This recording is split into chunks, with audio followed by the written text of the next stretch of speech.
الحمدللہ وحدہ لا شریک لہ والصلاة والسلام علی من لا نبی بعدہ وعلی آلہ واصحابہ الذین اوفوا عہدہ اما بعد۔ تخصص فی العقائد الاسلامیہ، محرم 1446 ہجری سبق شروع ہے اور اصول حدیث پر ہمارا سبق چل رہا ہے۔ آج آپ کی خدمت میں پیش کروں گا راویوں کی صفات کے اعتبار سے حدیث مبارک کی تقسیم۔ یہ ذہن نشین فرما لیں کہ راویوں کی صفات کے اعتبار سے حدیث مبارک کی 16 اقسام ہیں، 16 قسمیں۔ نمبر 1 صحیح لذاتی، نمبر 2 حسن لذاتی، نمبر 3 صحیح لغیرہ، نمبر 4 ضعیف، نمبر 5 حسن لغیرہ، نمبر 6 موضوع، نمبر 7 متروک، نمبر 8 شاذ، نمبر 9 محفوظ، نمبر 10 منکر، نمبر 11 معروف، نمبر 12 معلل، نمبر 13 مضطرب، نمبر 14 مخلوب، نمبر 15 مصحف، نمبر 16 مدرج۔ تو یہ احادیث کی 16 قسمیں ہیں راویوں کی صفات کے اعتبار سے۔ نمبر 1 صحیح لذاتی ہی۔ شیخ الاسلام مولانا ظفر احمد عثمانی رحمہ اللہ تعالی وفات 1394 ہجری قواعد فی علوم الحدیث میں لکھتے ہیں وَهُوَ خبر الواحد المتصل السند بنقل عدل تام الضبط غیر معلل بقادح ولا شاذ۔ صحیح لذاتی وہ حدیث ہے جس کی سند متصل ہو، اس کو نقل کرنے والے سارے راوی عادل کامل و ضبط ہوں، اور وہ حدیث معلل اور شاذ بھی نہ ہو۔ یہ معلل اور شاذ کیا ہے آگے آئے گا مستقل حدیث کی تعریف کے اندر۔ یہاں پہلی بات ہے کہ سند متصل ہو، یعنی اس میں سارے راوی مذکور ہوں، کوئی راوی کہیں سے گرا ہوا نہ ہو۔ راوی عادل ہوں، یعنی وہ اچھی عادات کو اپنانے والے اور بری عادات سے بچنے والے ہوں۔ کامل و ضبط یعنی حدیث سننے کے وقت سے لے کر بیان کرتے وقت تک حافظہ ٹھیک ہو۔ جب کسی محدث نے اپنے استاد سے حدیث سنی ہے اور جب آج حدیث پڑھا رہا ہے، اس پورے وقفے میں اس کا حافظہ مضبوط رہا۔ معلل نہ ہو، یعنی راوی اور روایت میں ایسی پوشیدہ علت نہ ہو جو صحت حدیث کے لیے مضر ہو، صحت حدیث کے منافی ہو۔ شاذ نہ ہو، یعنی اس حدیث میں ثقہ راوی جماعت ثقات یا اوثق کی مخالفت نہ کرے۔ آگے اس پر میں بات کروں گا، مستقل حدیث شاذ کی تعریف آ رہی ہے۔ اس کی مثال سمجھیں۔ حضرت امام محمد بن اسماعیل بخاری رحمہ اللہ صحیح بخاری حدیث نمبر 765 باب الجہر فی المغرب حدیث لائے ہیں۔ وابی قال حدثنا عبداللہ بن یوسف قال اخبرنا مالک عن ابن شہاب عن محمد بن جبیر بن مطعم عن ابی رضی اللہ عنہ وعنہم قال سمعت رسول اللہ صلی اللہ علیہ وسلم قرأ فی المغرب بالطور۔ حضرت فرماتے ہیں جبیر بن مطعم رضی اللہ عنہ کہ میں نے خود رسول اللہ صلی اللہ علیہ وسلم کو سنا کہ مغرب کی نماز میں سورہ طور کی تلاوت فرماتے ہیں۔ والطور یہ سورت مغرب کی نماز میں آپ نے تلاوت فرمائی۔ یہ حدیث صحیح لذاتی ہی، اس میں ساری صفات اور شرائط موجود ہیں۔ نمبر 2 حسن لذاتی ہی۔ شیخ الاسلام مولانا ظفر احمد عثمانی رحمہ اللہ وفات 1394 ہجری قواعد فی علوم الحدیث میں لکھتے ہیں فَإِنْ خَفَّ الضَّبْطُ وَالصِّفَاتُ الْأُخْرَى فِيهِ فَهُوَ الْحَسَنُ لِذَاتِهِ۔ حدیث حسن لذاتی وہ حدیث ہے کہ جس کے راوی میں صرف ضبط ناقص ہو، باقی ساری شرائط صحیح لذاتی کی موجود ہوں۔ راوی عادل بھی ہیں، کوئی اس میں اشکال کی بات نہیں ہے، راوی درست بھی ہیں، معلل بھی نہیں ہے، حدیث شاذ بھی نہیں ہے، صرف ایک راوی کا اس کے اندر ضبط ذرا ناقص ہے، حافظہ کچھ کمزور ہے۔ اس کی مثال کیا دی ہے؟ حضرت امام احمد بن حنبل رحمۃ اللہ علیہ اپنے مسند میں حدیث لائے ہیں، حدیث نمبر 19538 بابی قال حدثنا بحز قال حدثنا جعفر بن سلیمان قال حدثنا ابو عمران الجونی عن ابی بکر بن عبداللہ بن قیس قال سمعت ابی وهو بحضرت العدو یقول سمعت رسول اللہ صلی اللہ علیہ وسلم. اللہ اکبر. حضرت ابو بکر بن عبداللہ بن قیس ابو موسیٰ اشعری رضی اللہ عنہ سے روایت کرتے ہیں. فرماتے ہیں میں نے اپنے والد ابو موسیٰ اشعری رضی اللہ تعالیٰ عنہ سے روایت سنی. اللہ کے نبی صلی اللہ علیہ وسلم فرمایا ان ابواب الجنت تحت ظلال السیوف، جنت کے دروازے تلوار کے سائے کے نیچے. حدیث سننا تھا. فقام رجل من القوم رس الحیہ. اللہ اکبر. یہ سننا تھا کہ ایک شخص کھڑا ہوا، پراگندہ حال ہے، بظاہر اس کی قیمت نہیں ہے، اور وہ کھڑا ہو کر کیا کہتا ہے، یا ابا موسیٰ انت سمیت ھذا من رسول اللہ صلی اللہ علیہ وسلم، کیا آپ نے بات اللہ کے نبی سے خود سنی ہے کہ جنت دشمنوں کے درمیان تلوار کے سائے کے نیچے ہے؟ فرمایا نعم، میں نے خود سنی ہے. یہ تھا حدیث پاک پر عمل کرنے کا جذبہ. فرجع الی اصحابی، وہ شخص فوراً اپنے ساتھیوں میں گیا. اقرا علیکم السلام، اس نے کہا السلام علیکم ورحمۃ اللہ وبرکاتہ. ثم کسر جفن سیفہ، پھر اپنی تلوار کے نیام کو لیا، توڑ دیا.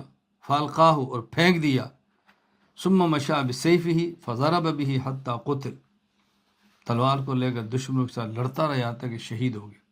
اللہ تعالی ہم کو بھی حدیث پاک کر اس طرح عمل کا جذبہ عطا فرمائے، اور اللہ ہمیں بھی شہادت کی نعمت عطا فرمائے. یہ شہادت کی نعمت بہت بڑی نعمت ہے، اللہ تعالی ہر کسی کو عطا نہیں فرماتے. شہادت کی نعمت اللہ سے مانگنی چاہیے. اس روایت کا راوی ہے جعفر بن سلیمان. یہ حسن درجے کا راوی ہے. کیوں؟ اس لیے کہ اس میں باقی ساری صفات موجود ہیں. ایک کیا ہے کہ ضبط ذرا کم ہے. اس لیے دکتور محمد احمد طحان تیسیر مصطلح الحدیث میں لکھتے ہیں ان رجال اسنادہ اربع ثقات، اس حدیث کی سند کے سارے راوی زبردست ہیں، ثقہ ہے، الا جعفر بن سلیمان فإنه حسن الحدیث لذلك نزل الحدیث عن مرتبۃ الصحیح الی الحسن. تو ایک راوی جعفر بن سلیمان کا حافظہ ذرا کمزور ہے، اس وجہ سے حدیث صحیح لذاتی سے حسن لذاتی ہی پر آ گئی ہے. نمبر 3 صحیح لغیرہ. شیخ الاسلام علامہ ظفر احمد عثمانی رحمہ اللہ وفات 1394 ہجری قواعد علوم حدیث میں لکھتے ہیں ان تعددت طرق الحسن لذاتہ بمجیئہ من طریق آخر اقوى او مساویہ او طرق اخرى ولو منحتۃ فہو صحیح لغیرہ. اگر حدیث حسن لذاتہ متعدد طرق سے مروی ہو، یعنی کئی سندوں سے آ جائے، حدیث حسن لذاتہ ہی ہو اور کئی سندوں سے آ جائے، متعدد طرق سے مروی ہو، اس کی ایک صورت کیا ہے کہ ایک اور طریق مروی ہو جو پہلے طریق سے قوی یا اس کے برابر ہو، یعنی ایک اور سند سے آئے، وہ سند اس سند کے برابر ہے یا اس سند سے مضبوط ہے. دوسری صورت کیا ہے، اس کے کئی اور طرق مروی ہوں، ایک سند نہیں کئی سندیں ہیں، اور وہ پہلے طریق سے صحت میں کم درجہ کے ہیں، یعنی صحت میں کم ہے لیکن بہت زیادہ ہیں، لہٰذا یہ حسن لذاتی حدیث صحیح لغیر ہی بن جائے گی. اس کی مثال حضرت امام محمد بن اسماعیل بخاری رحمہ اللہ وفات 2000 صحیح بخاری حدیث نمبر 2855.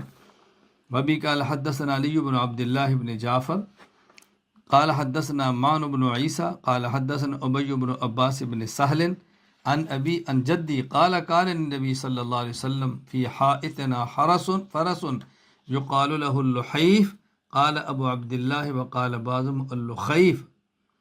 ابی بن عباس بن سہل اپنے والد عباس بن سہل سے روایت کرتے ہیں کہ وہ اس ابی بن عباس کے دادا حضرت سہل بن سعد انصاری رضی اللہ عنہ سے روایت کرتے ہیں کیا کہ ہمارے باغ میں نبی اکرم صلی اللہ علیہ وسلم کا ایک گھوڑا رہتا تھا جس کا نام لحیف تھا، یعنی اس عربوں میں گھوڑوں کے بھی نام ہوتے تھے، اور ایک امام بخاری فرماتے ہیں بعض کا نام لخیف تھا.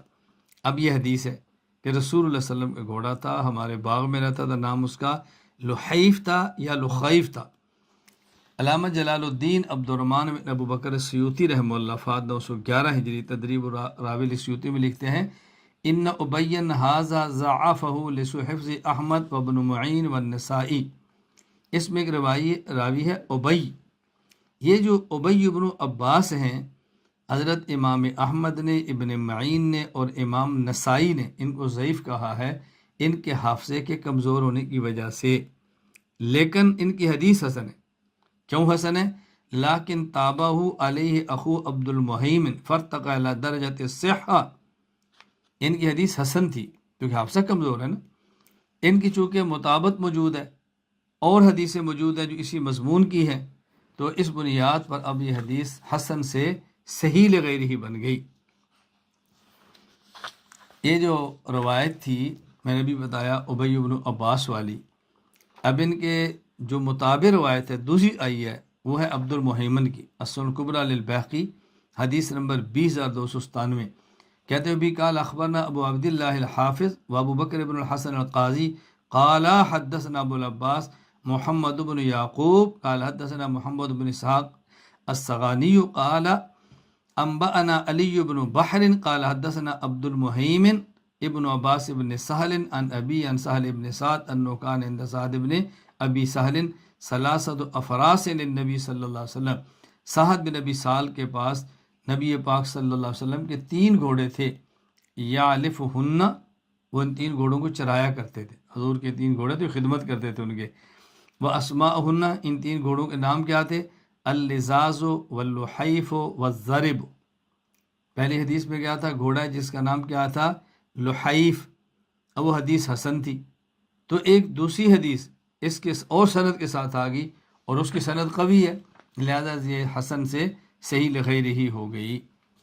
اس کی دوسری مثال سمجھیں، سنن ترمذی حدیث نمبر 22، وابی قال حدثنا ابو قریب قال حدثنا عبدۃ بن سلیمان عن محمد بن عمرو عن نبی سلمہ عن نبی ہریرہ رضی اللہ عنہ عنہم قال قال رسول اللہ صلی اللہ علیہ وسلم لولا ان اشق علی امتی لامرتم بالسواک عند کل صلاۃ۔ حضرت ابو ہریرہ فرماتے ہیں کہ رسول اللہ صلی اللہ علیہ وسلم فرمایا اگر مجھے اپنی امت پر مشقت میں مبتلا ہونے کا خطرہ نہ ہوتا تو میں انہیں ہر نماز کے وقت مسواک کرنے کا حکم دیتا، یعنی مشقت میں نہ پڑھنے کا ہوتا تو میں حکم دیتا، فرض ہو جاتی، تو مسواک فرض نہیں ہے، سنت ہے، لیکن آپ کی خواہش یہی ہے کہ پڑھے جائے۔ اب دیکھیں امام ابو عمر تقی الدین عثمان بن عبد الرحمن المعروف بن صلاح رحمہ اللہ فات 643 ہجری مقدمہ ابن صلاح میں لکھتے ہیں، اس حدیث میں جو اوپر ہم نے بیان کی اس میں کہ راوی محمد بن عمر، فرماتے ہیں محمد بن عمرو بن علقمہ من المشہورین بالصدق والصیانہ لیکن لم یکن من اہل الاتقان حتی ضعفہ بعض من جہت سوء حفظہ ووثقہ بعض لصدقہ وجلالتہ فحدیث من هذه الجہت حسن۔ محمد بن عمر بن علقمہ اس حدیث میں راوی موجود ہے، ان کو بعض نے ضعیف کہا ہے ان کے حافظے کے کمزور ہونے کی وجہ سے، بعض نے ان کو ثقہ کہا ہے ان کی صداقت، عدالت اور جلالت کی وجہ سے، تو حدیث حسن ہو گئی۔ اب یہ صحیح کیوں ہے؟ فلمن ضم الى ذلك كونه روي من اوجه اخرى ذلك بذلك كما كنا نخشى عليه من جهة سوء حفظه وانجبر به ذلك النقص اليسير فصح هذا الاسناد والتحق بدرجة الصحيح۔ اب فرماتے ہیں چونکہ اس کے ساتھ اور روایت اسی مضمون کی آ گئی ہے اور وہ چونکہ سند اس کی مضبوط ہے، تب یہ حدیث حسن سے صحیح لغیری ہو گئی ہے۔ وہ کون سی حدیث ہے جو اور حدیث آئی ہے جس کی وجہ سے یہ صحیح کو پہنچ گئی ہے؟ امام ابن صلاح رحمہ اللہ فات 643 ہجری نے جن دیگر طرق کا ذکر کیا ہے، حضرت امام ترمذی رحمۃ اللہ علیہ سنن ترمذی حدیث نمبر 22 کے تحت لکھتے ہیں وقد روا هذا الحدیث محمد بن اسحاق عن محمد بن ابراہیم عن ابی سلمہ عن زید بن خالد عن النبی صلی اللہ علیہ وسلم بحدیث ابی سلمہ عن ابی ہریرہ وزید بن خالد عن النبی صلی اللہ علیہ وسلم کلاہما عندی صحیح لأنه قد روی من غیر وجہ عن ابی ہریرہ عن النبی صلی اللہ علیہ وسلم هذا الحدیث۔ فرماتے ہیں یہ جو روایت ہے، اس روایت محمد بن اسحاق محمد بن ابراہیم سے، ابو سلمہ سے، وہ زید بن خالد جوہنی سے، اور وہ نبی کریم صلی اللہ علیہ وسلم سے روایت کرتے ہیں۔ ابو سلمہ کی روایت ابو ہریرہ، زید بن خالد دونوں نبی صلی اللہ علیہ وسلم روایت کرتے ہیں، اور دونوں حدیثیں میرے نزدیک صحیح ہیں کیونکہ یہ حدیث متعدد اسانید سے حضرت ابو ہریرہ رضی اللہ تعالیٰ عنہ سے روایت کی گئی ہیں۔ نمبر 4 حدیث ضعیف۔ شیخ الاسلام مولانا ظفر احمد عثمانی رحمہ اللہ تعالی وفات 1394 ہجری، قواعد فی علوم الحدیث میں لکھتے ہیں بس ضعیف ما لم یجمع صفت الحسن، ضعیف حدیث وہ ہے کہ جس کے اندر حسن کی ساری شرائط نہ پائی جائیں، حسن سے بھی نیچے آ جائے۔ اس کی مثال وابی قال اخبرنا ابو طاہر قال اخبرنا ابو بکر قال اخبرنا ابو موسیٰ قال اخبرنا مؤمل قال اخبرنا سفیان عن عاصم بن کلیب عن ابی عن والد بن حجر رضی اللہ عنہ قال صلیت مع رسول اللہ صلی اللہ علیہ وسلم ووضع یدہ الیمنی علی یدہ الیسری علی صدرہ۔ سے ابن خزیمہ حدیث نمبر 479 باب وضع الیمین علی الشمال فی الصلاۃ۔ یہ جو روایت ہے کہ نبی کریم صلی اللہ علیہ وسلم کے بارے میں وائل بن حجر کہتے ہیں میں نے رسول اللہ صلی اللہ علیہ وسلم کے ساتھ نماز پڑھی تو نبی پاک صلی اللہ علیہ وسلم نے اپنا دایاں ہاتھ اپنے بائیں ہاتھ پہ رکھا اور سینے پر رکھا۔ یہ حدیث ضعیف ہے، یہ حدیث ضعیف ہے۔ اس کے ضعیف ہونے کی وجہ یہ ہے کہ اس میں راوی ہے مؤمل بن اسماعیل اور یہ مجروح ہے۔ حضرت امام بخاری فرماتے ہیں منکر الحدیث تھا۔ المغنی فی زوال الذہبی میں ہے، میزان اعتدال الذہبی میں ہے، تہذیب و تہذیب ابن حجر میں ہے۔ خود ناصر الدین البانی غیر مقلد سلسلۃ الاحادیث ضعیفہ میں لکھتے ہیں ضعیف لسوء حفظہ و کثرت خطئہ، ایک اس کا حافظہ خراب تھا اور غلطیاں بہت زیادہ کرتا تھا، ضعیف ہے۔ اور خود غیر مقلد عالم عبدالرؤف بن عبد الحنان سندو یہ لکھتے ہیں القول المقبول فی شرح و تعلیق صلاۃ الرسول میں یہ سند ضعیف ہے کیونکہ مؤمل بن اسماعیل سیء الحفظ ہے، جیسے کہ ابن حجر نے کہا، ابو زرع نے کہا بہت غلطیاں کرتا تھا، امام بخاری نے اسے منکر الحدیث کہا ہے، یہ حدیث ضعیف۔ نمبر 5 حسن لغیرہ، شیخ الاسلام مولانا ظفر احمد عثمانی رحمہ اللہ وفات 1394 ہجری، قواعد فی علوم الحدیث میں لکھتے ہیں ان الضعیف اذا تعدد طرقہ او تؤید بما یرجح قبول فهو الحسن لغیرہ۔ حدیث ضعیف اگر متعدد طرق سے آ جائے، یعنی حدیث ضعیف ہو اور اس کی کئی سندیں ہوں، متعدد طرق ہوں، یا اسے ایسی تائید حاصل ہو جس کی وجہ سے قبولیت کی جہت کو ترجیح دی جائے تو اسے حسن لغیرہ ہی کہتے ہیں۔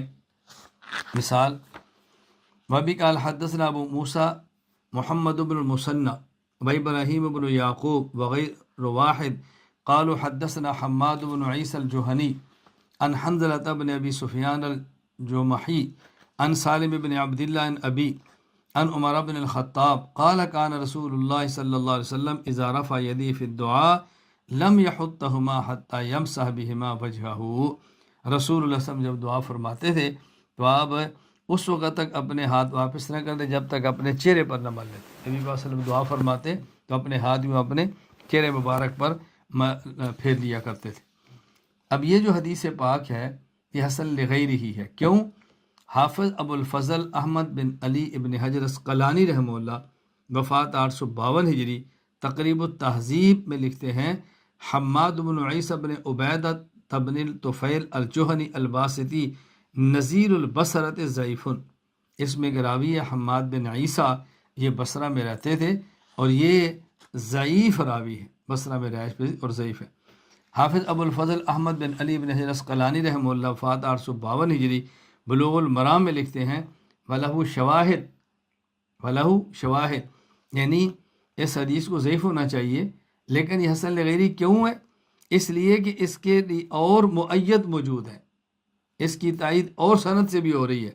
فرماتے ہیں وَلَهُ شواہد، اس حدیث کے کئی شواہد ہیں، منہا ان میں سے ایک حدیث ابن عباس عن ابی داود ومجموعہما یقتضی انہ حدیث حسن، حدیث ابن عباس ہے، سنن ابی داود میں حضرت ابن عباس رضی اللہ تعالی عنہما کی حدیث ہے، ان کے مجموعہ کا تقاضا ہے کہ حدیث ضعیف نہیں بلکہ حسن لغیرہ ہی ہے۔ حافظ ابن حجر اسقلانی رحمہ اللہ تعالیٰ نے سنن ابی داود کی اس روایت کا ذکر فرمایا نا کہ ان کے لیے شواہد ہے، جو کہ روایت موجود ہے، وہ شواہد کون سے ہیں، وہ حدیث کون سی، اس کو سماعت فرمائیں۔ سنن ابی داود حدیث نمبر 1487، فرماتے ابھی قال حدثنا عبداللہ بن مسلمۃ قال حدثنا عبد الملک بن محمد بن ایمن عن عبداللہ بن یعقوب بن اسحاق امن حدثه عن محمد بن کعب القرظی قال حدثني عبداللہ بن عباس ان رسول اللہ صلی اللہ علیہ وسلم قال صلوا اللہ ببطون اکفکم ولا تسألوا بظہورها فاذا فرغتم فامسحوا بها وجوہکم۔ اللہ اکبر۔ رسول اللہ صلی اللہ علیہ وسلم فرمایا اللہ سے سیدھی ہتھیلیوں سے دعا مانگا کرو۔ دعا مانگو تو ہتھیلیاں سیدھی رکھو، سیدھی ہتھیلیوں سے دعا مانگا کرو، اس سے ہتھیلیوں کی پشت سے نہ مانگا کرو، دعا یوں نہ مانگو، پشت نہیں، سیدھی ہتھیلیاں رکھو، اور جب دعا سے فارغ ہو جاؤ تو اپنے ہاتھوں کو اپنے چہروں پر پھیر لیا کرو۔ نمبر 6، حدیث موضوع۔ دکتور محمد احمد الطحان تفسیر و مصطلح الحدیث میں لکھتے ہیں هو الکذب المختلق المصنوع المنسوب الی رسول اللہ صلی اللہ علیہ وسلم، اپنی طرف سے جھوٹی بات گھڑ کر رسول اللہ صلی اللہ علیہ وسلم کی طرف منسوب کرنا، یہ حدیث موضوع اور من گھڑت ہے۔ اس کی ایک مثال کتاب الخلافیات للبیہقی میں ہے۔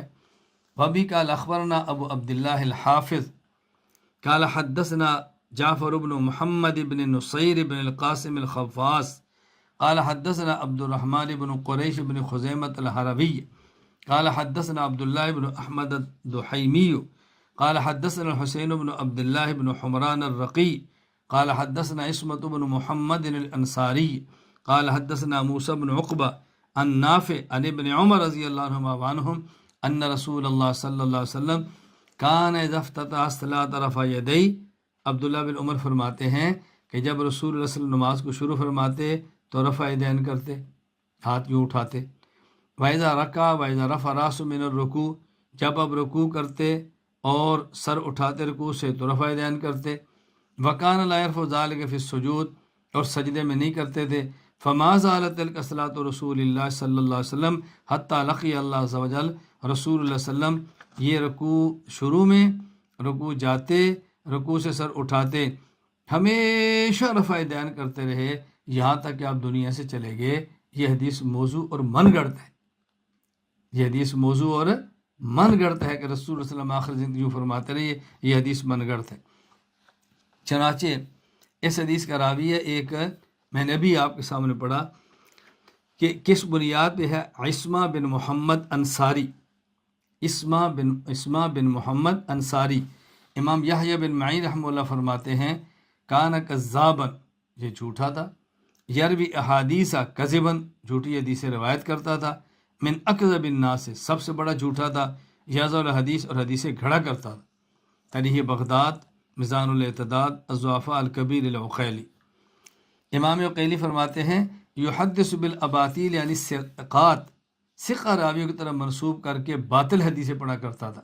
الضعفاء الکبیر العقیلی، میزان الاعتداد۔ نمبر 7، متروک، حدیث متروک۔ شیخ الاسلام مولانا ظفر احمد عثمانی رحمہ اللہ، وفات 1394 ہجری، قواعد فی علوم الحدیث میں لکھتے ہیں ما کان راوی متہم بالکذب علی رسول اللہ صلی اللہ علیہ وسلم بأن یکون حدیث مخالف للقواعد المعلومہ غیر مروی الا من جہتی او بأن یکون کذب فی کلام الناس خاصہ ویعرف بہ۔ حدیث متروک وہ حدیث ہے جس کے راوی پر یہ تہمت ہو کہ رسول اللہ صلی اللہ علیہ وسلم پر جھوٹ بولتا ہے، جس کی ایک صورت کیا ہے کہ راوی حدیث ایسی بیان کرے جو قواعد معلومہ فی الدین کے خلاف ہو، اور وہ حدیث صرف اسی راوی سے مروی ہو، یا وہ راوی ایسا ہو کہ جس کا جھوٹ احادیث کے بارے میں تو نہ ہو لیکن عام لوگوں سے جب بات کرتا ہو تو جھوٹ بولتا ہو، اور یہ بات معروف ہو کہ جھوٹ بولتا رہتا ہے، تو ایسی روایت کو متروک کہتے ہیں۔ چنانچہ حدیث متروک کا ہونا دو طرح سے معلوم ہو سکتا ہے۔ نمبر 1، راوی پر یہ تہمت ہو کہ رسول اللہ صلی اللہ علیہ وسلم کی حدیث پر جھوٹ بولتا ہے، اور اس کا جھوٹ اس طرح ثابت ہو کہ اس کی نقل کرتا حدیث قرآن کریم سنت سے ثابت شدہ قواعد کے خلاف ہو، یا راوی سے حدیث رسول پر جھوٹ بولنا ثابت نہ ہو لیکن عام لوگوں کے ساتھ عام گفتگو کے اندر وہ جھوٹ بولتا ہو اور یہ بالکل معروف ہو۔ یہ بات ذہن نشین فرما لیں کہ جس راوی پر متروک ہونے کی چرا ہو وہ مذکورہ بالا دو امور میں سے کسی ایک کا حامل ہوگا اور اس کی روایت متروک ہوگی۔ یعنی جس راوی پر کو نا متروک ہے، جس کا معنی کیا ہے، یا حدیث پاک میں جھوٹ بولتا ہے اور یہ عام کلام میں جھوٹ بولتا ہے، ایک وجہ ضرور ہوگی۔ اس کی مثال دیکھیں، حضرت امام دارقطنی رحمہ اللہ نے اپنی سنن میں حدیث بیان کی ہے، حدیث نمبر 1280۔ وبی قال حدثنا عمر بن احمد بن علی الجوہری قال حدثنا احمد بن السیار المروزی قال حدثنا زکریا بن یحییٰ الوقار قال حدثنا بشر بن بکر قال حدثنا الاوزاعی عن یحییٰ بن ابی کثیر عن ابی سلمۃ عن ابی ہریرہ رضی اللہ عنہم قال صلی رسول اللہ صلی اللہ علیہ وسلم صلاۃ فلما قضاها، نبی پاک سے نماز پڑھی، جب آپ نماز سے فارغ ہوئے تو نے فرمایا هل قرأ احد منکم معی بشیء من القرآن، کیا تم میں سے کسی نے میرے پیچھے قرآن پڑھا ہے؟ فقال رجل من القوم انا یا رسول اللہ، ایک شخص نے یا رسول اللہ میں نے تلاوت کی ہے۔ آپ نے فرمایا انی اقول مالی انازع القرآن، آپ نے فرمایا کہ میں بھی کہوں کہ قرآن میں مجھ سے کیوں جھگڑا ہو رہا ہے، مجھے خدشہ تھا کہ شاید پیچھے قرآن پڑھ رہا ہے۔ پھر آپ نے فرمایا اذا اسررت بقراءتی فقرؤوا معی، کہ جب میں قرآن کریم کی تلاوت آہستہ کروں، جیسے ظہر عصر کی نماز ہے، تو تم میرے ساتھ قرات کیا کرو۔ بیضا جہرت بقراءتی فلا یقرأن معی احد، اور جب میں جہرن قرات کروں فجر مغرب عشاء تو میرے ساتھ قرات نہ کیا کرو۔ اب یہ جو حدیث ہے یہ حدیث متروک ہے۔ بعض لوگ اس سے استدلال کرتے ہیں نا کہ فجر مغرب عشاء میں تو امام کو جو فاتحہ نہ پڑھے، ظہر عصر میں پڑھ لے، کیونکہ حضور نے فرمایا صلی اللہ علیہ وسلم۔ یہ حدیث متروک ہے، اس حدیث پر عمل نہیں کرنا۔ امام کے پیچھے سورۃ فاتحہ کوئی ایک سورت نہیں پڑھنی، نہ جہری نماز میں نہ سری نماز میں، یہ حدیث متروک ہے۔ اس روایت کو نقل کرنے کے بعد امام ابو الحسن علی بن عمر بن احمد بن مہدی البغدادی الدارقطنی رحمہ اللہ وفات 385 ہجری سنن میں لکھتے ہیں تفرد بہ زکریہ الوقار وہو منکر الحدیث متروکن، اس حدیث کو نقل کرنے والا اکیلا زکریہ وقار ہے اور یہ حدیث منکر الحدیث اور یہ متروک ہے، اس پر عمل نہیں کرنا۔ شاذ نمبر 8، شاذ۔ دکتور محمد الطحان تفسیر مصطلح الحدیث میں لکھتے ہیں تعریف الشاذ ما رواہ المقبول مخالفا لمن هو اولا منہ، شاذ حدیث وہ ہے کہ جس کو مقبول راوی روایت کرے اور یہ اس کے مخالف ہو جو اس سے زیادہ بہتر ہے، یعنی یوں سمجھے کہ ثقہ مخالفت کرے اپنے زیادہ ثقہ اوثق راوی کی۔ مثال حضرت امام ترمذی رحمۃ اللہ علیہ بابٌ فی سن النبی صلی اللہ علیہ وسلم کم کان حین مات، حدیث لائے ہیں کہ رسول اللہ صلی اللہ علیہ وسلم کی مبارک عمر کتنی تھی۔ فرماتے بھی قال حدثنا نصر بن علی الجہضمی قال حدثنا بشر بن المفضل قال حدثنا خالد الحذاء قال حدثنا عمار مولى بنی ہاشم قال حدثنا ابن عباس رضی اللہ عنہما ان النبی صلی اللہ علیہ وسلم توفی وهو ابن 65۔ یہ حضرت عبداللہ بن عباس رضی اللہ عنہما سے روایت نقل کر رہے ہیں عمار، اور کیا نقل کرتے ہیں کہ نبی پاک صلی اللہ علیہ وسلم کی عمر تھی 65 سال۔ کتنی؟ 65 سال۔ اب ایک حدیث یہ آگی، آگے دیکھیں محفوظ کی تعریف کیا ہے، پہلے دونوں کی تعریف اکٹھی کر لیں پھر بات کرتے ہیں۔ دکتور محمد احمد طحان فرماتے فالمحفوظ ما رواہ الاوثق مخالف لروایت ثقہ، محفوظ وہ روایت ہوتی ہے کہ جس میں اوثق زیادہ ثقہ راوی مخالفت کرے اپنے سے کم ثقہ راوی کی، یہ ہے محفوظ۔ یعنی ایک روایت ہوگی شاذ اور ایک ہوگی محفوظ۔ جب ثقہ راوی مضبوط ہے لیکن اس کی روایت ان کے مخالف ہے جو اس سے زیادہ ثقہ ہے، اس کی شاذ ہوگی، اور جو زیادہ ثقہ اس کی روایت ہے محفوظ ہوگی۔ اب ایک روایت بیان کی گئی کہ نبی پاک صلی اللہ علیہ وسلم عمر 65 سال ہے۔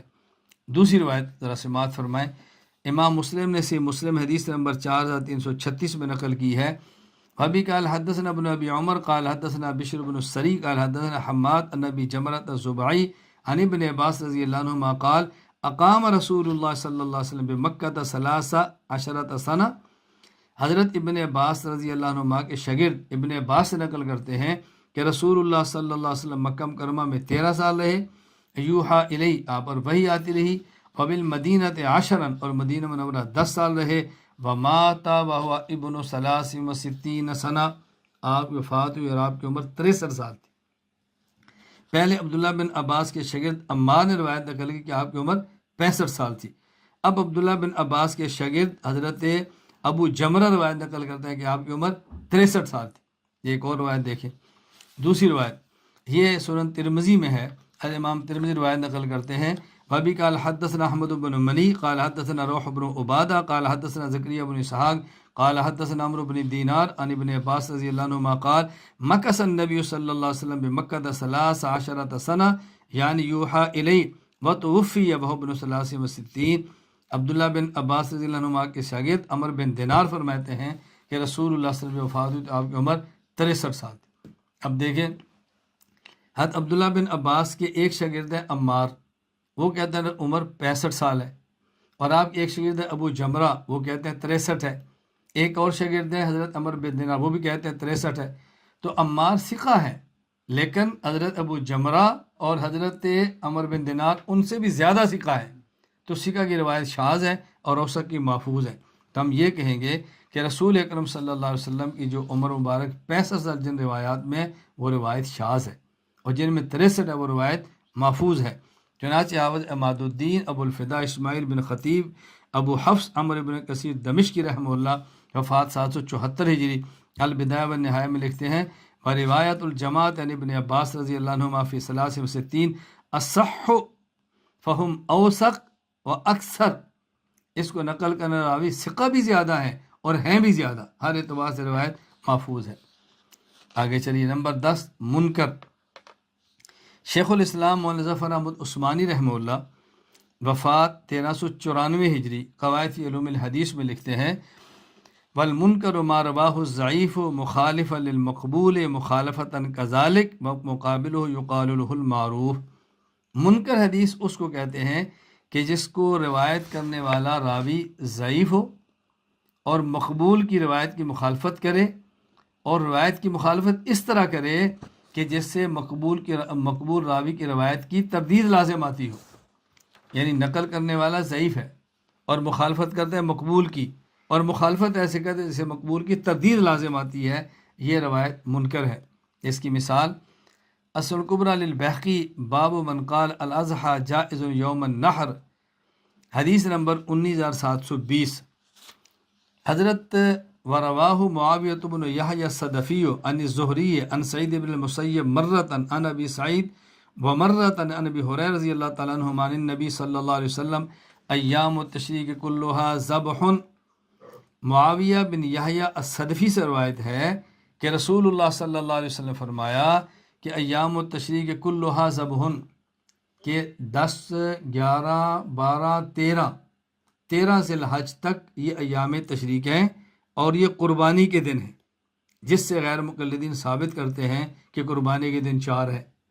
اس حدیث کہتے ہیں یہ حدیث ہے، توجہ رکھنا، کہتے ہیں اخبرنا ابو سعد المالینی اخبرنا ابو احمد بن عدی الحافظ اخبرنا عبداللہ بن محمد بن سلیم قال حدثنا دحیم قال حدثنا محمد بن شعیب قال حدثنا معاویہ بن یحییٰ فذکرہ۔ اس کے راوی کون ہے؟ معاویہ بن یحییٰ الصدفی۔ اب دیکھیں اس کے مقابلے معروف روایت، معروف کسے کہتے ہیں؟ فالمعروف ما رواہ المقبول مخالفا للضعیف مخالفتا کذالک۔ معروف وہ روایت یہ ہے کہ جس کو نقل کرنے والا راوی مقبول ہو اور وہ مخالفت کرے ضعیف کی، مخالفت اس طرح کرے کہ جس سے ضعیف کی تردید لازم آتی ہو۔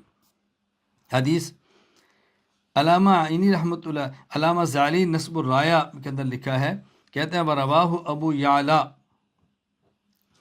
الموصلی فی مسندہ من حدیث موسیٰ بن عقبہ عن اسحاق بن یحییٰ عن عبداللہ بن فضل الحاشمی عن عبید اللہ بن عبداللہ بن عتبہ عن زید بن خالد الجہنی قال امر رسول اللہ صلی اللہ علیہ وسلم رجلا فنادى ایام التشریق الا ان هذه الایام ایام اکل و شرب و نکاح۔ رسول اکرم صلی اللہ علیہ وسلم نے زید بن خالد جوہنی فرماتے ایک شخص کو حکم دیا، فرمایا تم اعلان کرو ایام تشریق میں، کیا اعلان کرو؟ الا ان هذه الایام، یہ جو ایام تشریق ہیں 10 11 12 ایام تشریق ہے، آپ نے فرمایا یہ ایام تشریق کھانے کے دن ہیں، یہ پینے کے دن ہیں، اور بیوی کے پاس جانے کے دن ہیں۔ اب توجہ رکھنا، پہلی روایت میں کون سے راوی ہے؟ معاویہ بن یحییٰ الصدفی، جس میں ہے کہ 13 تک قربانی کے دن ہیں، ان میں یہ راوی ہے۔ ان کے بارے میں حضرت امام یحییٰ بن معین فرماتے ہیں معاویہ بن یحییٰ الصدفی لا شیء، ان کی کوئی حیثیت نہیں ہے۔ اور سلط ابا ذرا معاویہ بن یحییٰ فقال لیس بقوی، ابو ذرا رازی رحمہ اللہ فرماتے ہیں کہ معاویہ بن یحییٰ صدفی حدیث میں نہایت کمزور ہیں۔ آگے اور جو دوسری روایت ہے اس میں تمام راوی ثقہ ہیں۔ پہلے کا راوی معاویہ بن یحییٰ صدفی ہے جو ثقات کی مخالفت کرتا ہے، اس لیے ان میں سے پہلی روایت کو منکر اور دوسری روایت کو محفوظ کہا جاتا ہے۔ اس کو اچھی طرح ذہن نشین فرما لیں۔ نمبر 12 معلل، علامہ شیخ طاہر بن محمد صالح الجزائری الدمشقی رحمہ اللہ، وفات 1338 ہجری، توجیہ النظر الی اصول العصر، فرماتے ہیں فالحدیث المعلل هو الحدیث الذي اطلع فيه على علة تقدح في صحته مع ان ظاہر السلامة منها۔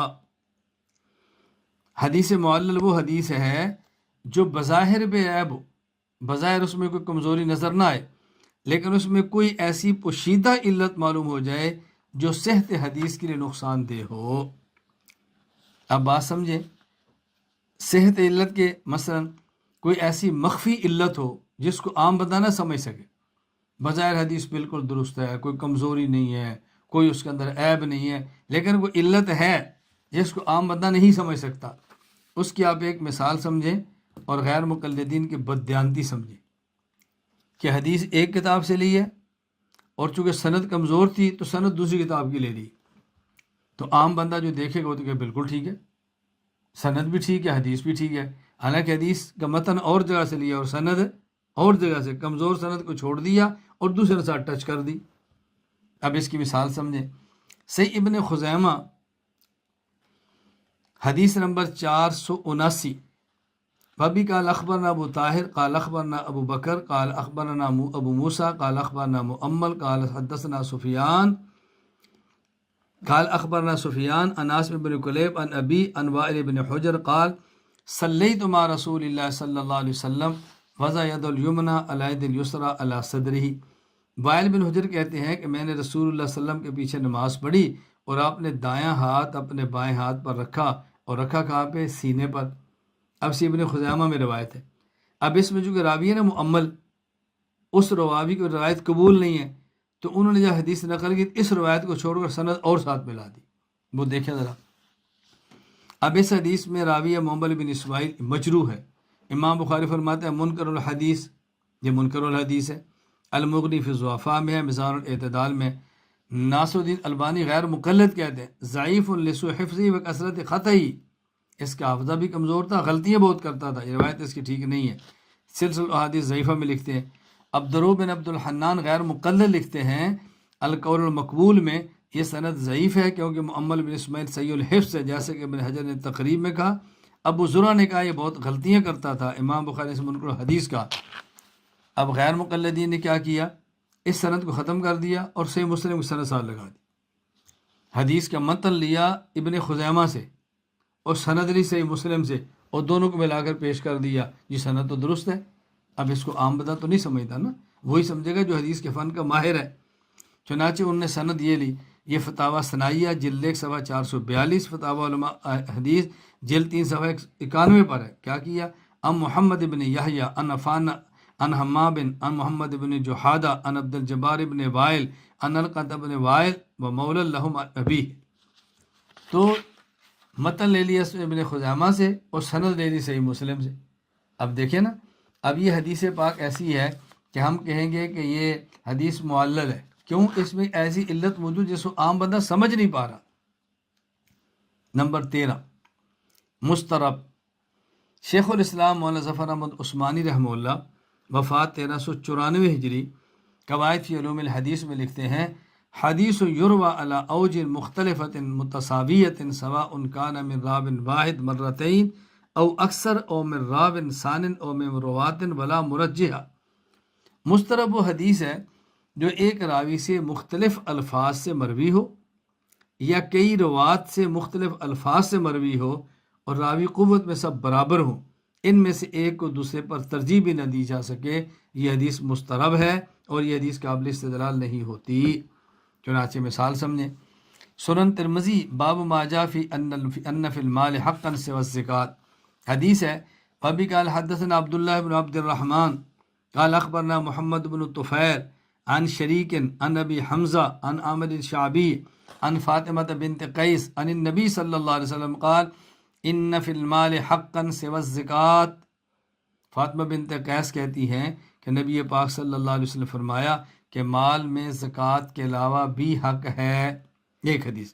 دوسری حدیث وابی قال حدثنا علی بن محمد قال حدثنا یحیی بن آدم عن شریک عن ابی حمزہ عن الشعبی عن فاطمہ بنت قیس ان سمعته تان النبی صلی اللہ علیہ وسلم یقول لیس فی المال حق سوى الزکات، یہ فرماتے نبی پاک صلی اللہ علیہ وسلم فرمایا کہ مال میں زکوٰۃ کے علاوہ کوئی حق نہیں۔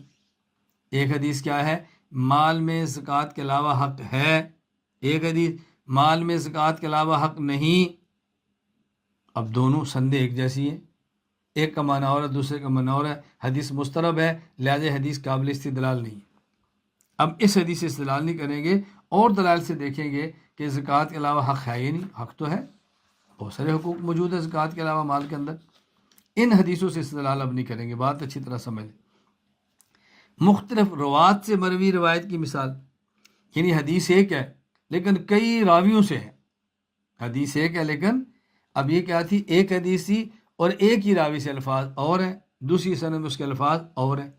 اب یہ ایک روایت ایک ہے، ایک راوی اور لفظ، دوسرا راوی اور لفظ، تیسرا راوی اور لفظ، چوتھا راوی اور لفظ، دونوں میں فرق سمجھ گیا نا؟ پہلے حدیث مسترب کیا تھا کہ ایک ہی راوی ایک مرتبہ روایت نقل کرے تو لفظ اور، دوسری مرتبہ نقل کرے تو لفظ اور دونوں میں ترجیح ممکن نہیں ہے۔ اب مثال کون سی ہے؟ ایک راوی الفاظ اور لائے، دوسرا راوی الفاظ اور لائے، تیسرا راوی الفاظ اور لائے اور کسی کو آپ ترجیح نہ دے سکیں۔ اب اس کی مثال سنیں، یہ بہت معروف حدیث ہے، میں تفصیل سے اس پر گفتگو کر چکا ہوں صفات باری تعالیٰ میں، تفصیل سے۔ وہ حدیث کیا ہے؟ اسے حدیث جاریہ کہتے ہیں۔ یہ وہ حدیثیں جن کی بنیاد پر غیر مقلدین کہتے ہیں کہ اللہ تعالیٰ کی ذات صرف عرش پر ہے، یہ وہ حدیث ہے جس کو پیش کر حدیث جاریہ کہتے ہیں۔ اب کتنے راویوں سے ہے؟ مثلا دیکھیں صحیح مسلم باب تحریم الکلام فی الصلاۃ، حدیث کیا ہے؟ عن معاویہ بن الحکم السلمی رضی اللہ تعالیٰ عنہ قال كانت لي جاریة ترى غنما لي قبل احد والجوانی فطلعت ذات یوم فاذا الذئب قد ذاب بشاة من غنمها وانا رجل من بني آدم آصف كما يصفون لكني سككتها سكة فاتيت رسول الله صلى الله عليه وسلم فعزم ذلك علي قلت يا رسول الله افلا اعتقها قال ائتني بها فاتيت بها فقال لها اين الله قالت في السماء قال من انا قالت انت رسول الله قال آتك فإنا مؤمنة۔ معاویہ بن حکم کہتے ہیں میری باندھی تھی جو بکری کو چرایا کرتی تھی، ایک دن بکریاں لے کر گئی، بھیڑیا اور بکری لے گیا، مجھے بہت غصہ چڑھا، میں نے اس کو تھپڑ مارا، پھر میں اللہ کے نبی خدمت میں عرض کیا یا رسول اللہ میں نے اس کو تھپڑ مار دی ہے، تو آپ صلی اللہ علیہ وسلم نے فرمایا کہ تو بہت بڑا کام تو نے کیا ہے، اس کے منہ پہ تھپڑ کیوں مارا ہے؟ تو اس کو لاؤ۔ میں نے کہا یا رسول میں اس کو آزاد کر دوں، فرمایا لاؤ۔ لائے تو آپ نے باندھی سے دو سوال کیے، نمبر ایک این اللہ، اللہ کہاں پر ہے؟ اس نے کہا فی السما۔ پھر پوچھا من انا، میں کون ہوں؟ کہا انت رسول اللہ۔ تو آپ نے فرمایا اس کو آزاد کرو، یہ مومن ہے۔ اب اس سے وہ ثابت کرتے ہیں کہ اللہ تعالیٰ عرش پر ہے، حالانکہ ان کا دعویٰ کہ اللہ عرش پر ہے اور اس میں کہ اللہ آسمان میں ہے، آسمان میں ہونا عرش پر کتنا فرق ہے۔ یہ روایت کے الفاظ بھی ان کے موافق نہیں ہے، لیکن اس کو ثابت ہی کرنا چاہتے ہیں کہ ہر جگہ پر نہیں ہے، اوپر ہے۔ ہم کہتے ہیں یہ آپ کے دعوے پر دلیل بن نہیں سکتی۔ ایک تو مفہوم بڑا واضح ہے، اگر اس حدیث کو مان بھی لیا جائے تو آپ یہ کہہ سکتے ہیں اللہ آسمان میں ہے، اس سے یہ تو نہیں ثابت کر سکتے اللہ عرش پر ہے، کیونکہ عرش تو 7 آسمانوں سے اوپر ہے، تو فی السماء سے عرش پر ہونا کیسے ثابت ہوگا؟ لیکن پھر بھی جو حدیث پیش کرتے ہیں ہم کہتے ہیں حدیث مسترب ہے۔ اب اس میں الفاظ یہ ہیں، آگے دیکھیں سنن ابی داؤد باب فی رقبۃ المؤمنہ، اس میں الفاظ کیا ہیں؟ حضرت ابو ہریرہ فرماتے ہیں ان رجلا اتى النبی صلی اللہ علیہ وسلم بجارۃ سودا فقال یا رسول اللہ ان علی رقبۃ مؤمنہ، ایک شخص کالی باندھی لایا کہ یا رسول اللہ میرے ذمہ غلام آزاد کرنا ہے۔ فقال اللہ این اللہ فاشارت الی السماء باصبعها، فرمایا این اللہ، تو اس عورت یہ نہیں کہا فی السما، اس نے انگلی سے اشارہ کیا. پہلے کیا تھا، اس نے زبان سے کہا فی السما، اب کیا انگلی سے اشارہ کیا. پھر آپ نے فمن انا، میں کون ہوں، اشار النبی و السما یعنی انت رسول اللہ، فرمایا اس کو آزاد کرو. اب یہاں الفاظ اور ہو گئے. پہلے کیا تھا کہ بکریاں چرا رہی تھی، بھیڑیے کو لے کر بھیڑیا کھا گیا تو میں نے مارا. اب یہ صحابی کیا کہتا ہے کہ میں نے منت تھی یا میرے ذمے تھی غلام باندھی آزاد کرنا چاہتا ہوں، اس کا مفہوم بالکل الگ ہو گیا. آگے چلیں. یہی حدیث سنن نسائی کتاب الوصایا باب فضل صدقۃ المیت. شرید بن سوید سقفی کہتے ہیں اتیت رسول اللہ فقلت ان امی اوسط ان توتق انہا رقبہ و ان عندی جاریۃ نوبیۃ افیرضی انی ان اوتق انہا. میری ماں نے وصیت کی تھی میری طرف سے غلام آزاد کرنا، میرے پاس ایک گالی باندھی ہے، میں آزاد کر دوں. دیکھو یہ اور مسئلہ آ گیا. پہلے کیا تھا معاویہ بن حکم السلمی، پھر روایت کیا ایک آدمی. اب کیا ہے حضرت شرید بن سوید، اور مضمون کیا ہے کہ میری ماں نے وصیت کی تھی میں آزاد کرنا، فرمایا کہ اس کو لے کر آؤ. میں لے کر آیا. اب فرمایا مر ربک، تیرا رب کون ہے. پہلے کیا تھا این اللہ، اللہ کہاں ہے. اب کیا ہے مر ربک، تیرا رب کون ہے. اس نے کہا اللہ. من انا، میں کون ہوں، انت رسول اللہ، فرمایا آزاد کر دو. الفاظ الگ ہو گئے نا. اچھا آگے چلیں. 4 نمبر روایت موطا مالک باب ما یجوز من العتق فی الرقاب الواجبہ. عمر بن حکم، پہلے معاویہ بن حکم، پھر ایک شخص، پھر شرید بن سوید. اب چوتھی روایت کیا آگی عمر بن حکم. راوی بدلتا جا رہا ہے نا، توجہ رکھنا.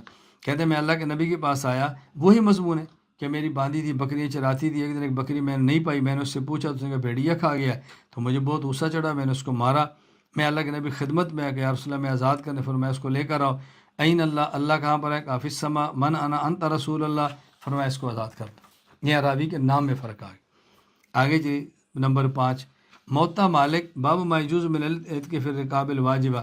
ان عبید اللہ بن عتبہ بن مسعود ان رجلا، ایک شخص تھا آیا، اس نے اللہ کی خدمت میں عرض کیا یا رسول اللہ میرے ذمے ایک باندھی میں آزاد کرنا، یعنی میں غلام ایک گردن آزاد کرنا چاہتا ہوں، اگر آپ اس کو دیکھ لیں میں آزاد کروں، یہ مومن ہے. فرمایا لاؤ. اس کو لایا. اللہ کے نبی فرمایا اتشہدین اللہ الہ الا اللہ. اب بالکل سوال بدل گیا. کیا تو گواہی دیتی ہے لا الہ الا اللہ؟ کہا جی ہاں. فرمایا تشہدین ان محمد رسول اللہ، تو گواہی دیتی ہے محمد اللہ کے رسول ہے؟ کہا جی ہاں. فرمایا اتوقنین بالبعث بعد الموت، قیامت پر یقین رکھتی ہے؟ کہا جی ہاں. فرمایا اس کو آزاد کر دو. دیکھو یہاں سوال بالکل الگ ہو گئے. اب میں نے کہا تھا حدیث مسترب کیا ہوتی ہے، ایک حدیث کو کئی راوی نقل کریں اور کسی کو آپ ترجیح نہ دے سکیں تو یہ حدیث قابل استدلال نہیں ہوتی، آپ اس کو اپنی دلیل کے طور پہ پیش نہیں کر سکتے. اب اس میں وجوہ اضطراب کیا ہے. پہلے دیکھیں کہ باندھی کس کی تھی، مالک کا نام کیا ہے. اب اس میں صحیح مسلم کی روایت کے مطابق باندھی معاویہ بن حکم السلمی کی ہے رضی اللہ عنہ. سنن ابی داؤد کے مطابق رجلن ہے، نام ذکر نہیں ہے. سنن نسائی کی روایت میں شرید بن سوید ہے، جبکہ موطا کی ایک روایت میں مالک کا نام عمر بن حکم ہے اور ایک روایت میں رجل من الانصار ہے. آگے چلیے. رسول اللہ صلی اللہ علیہ وسلم نے باندھی سے سوال کیا کیا تھا. صحیح مسلم ابو داؤد موطا کی روایت میں کہ آپ نے پوچھا این اللہ، من انا. سنن نسائی میں ہے کہ سوال کیا مر ربک اور من انا. اور موطا کی دوسری حدیث میں سوال ہے تشہدین لا الہ الا اللہ. اور موطا کی ایک روایت میں توحید رسالت کے بعد یہ بھی ہے اتوقرین بالبعث، قیامت کو بھی مانتی ہے. اچھا باندھی نے جواب کیا دیا تھا. صحیح مسلم اور موطا کی روایت میں این اللہ کا جواب دیا فی السما، اور من انا کا جواب دیا انت رسول اللہ. سنن ابی داؤد میں اشارت الی السما، اشارت الی النبی صلی اللہ علیہ وسلم. سنن نسائی میں جواب ہے اللہ اور انت رسول اللہ. موطا کی روایت میں نام. اب دیکھیں اس کے اندر اضطراب کیا ہے، مالک کا نام کیا تھا، سوال آپ نے کیا کیا تھا، باندھی نے جواب کیا دیا تھا. لہذا اس سے معلوم ہے کہ حدیث مسترب ہے، اس سے آپ استدلال نہیں کر سکتے، اس سے غیر مقلدین استدلال نہیں کر سکتے. میں یہی بات سمجھانا چاہ رہا ہوں، اس کو اچھی طرح سمجھ لیں کہ استدلال نہیں کیا جا سکتا. حدیث مسترب حدیث ہے، پڑھنا باعث اجر و ثواب ہے، لیکن آپ اس سے استدلال نہیں کر سکتے. اگر غیر مقلد سے استدلال کرنا چاہیں تو ان کے لیے استدلال کرنے کی کوئی گنجائش موجود نہیں ہے. اللہ تعالی ہم سب کو بات سمجھنے کی توفیق عطا فرمائے. انشاءاللہ کل اتوار دوسرا سبق کل ہوگا انشاءاللہ العزیز. اللہ تعالی ہم سب کو بات سمجھنے کی توفیق عطا فرمائے. وآخر دعوانا ان الحمد للہ رب العالمین.